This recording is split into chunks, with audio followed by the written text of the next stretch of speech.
What can we read into it that a Conservative MP is so clearly distressed about this situation?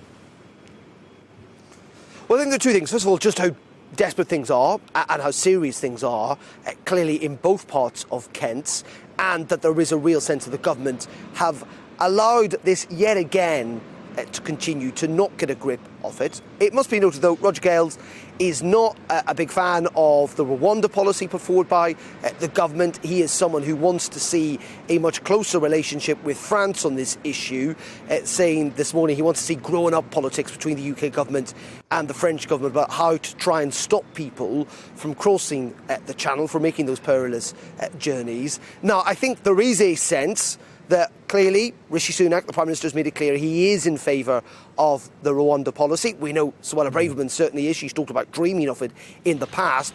But I also think, Tom, there is a realisation within government, and this happened actually under Liz Truss as well, that this fundamentally will only be sorted out with the cooperation of France. We are due to see a French summit between the interior ministers at some point this autumn to talk about this, and I suspect we will see a further deal following that telephone conversation between the Prime Minister and the French President last week. I think we'll see some type of deal between the two countries to try and quell these numbers, which are at record numbers, it should be said. We're looking at 40,000 so far this year, well up on the, I think, 28,000 last year, which was well up on the year before this. This is a fundamental problem I think everyone recognises the government needs to get a grip with.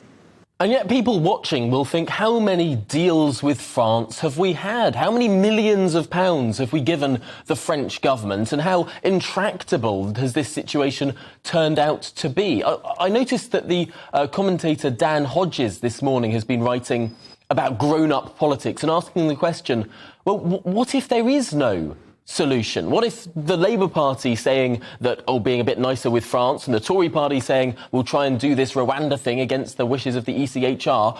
What if there is no solution to the fact that just tens of thousands of people will risk life and limb to come to this country? Clearly, to some extent, the opposition and the government have been pretending it's easier to fix than it is.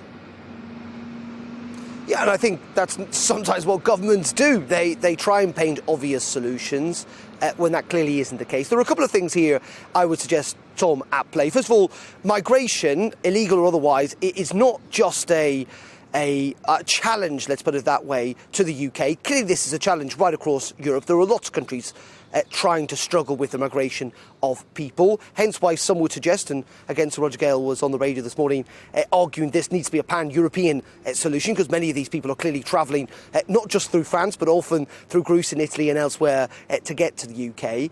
Second of all, I mean the French deal, yes, you're right, they spent tens of millions of pounds, it's not quite worked out, though it would be wrong to say that it's been an unmitigated disaster. I mean the French have also prevented, I think it's around between 25 to 40% of crossings, so the numbers would be higher.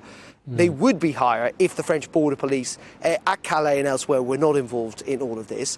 There are people like Anne Whittingham, again, someone who's on the right of the Conservative Party, who says that fundamentally one of the reasons people want to come to the UK, it's not just the language, it's not just family relations, it's the fact that we do not have national ID cards in this country. They've got them in most other countries in Europe. It means it's much easier to find work here in the black market. She would argue that a proper solution to this is fundamentally introducing ID cards.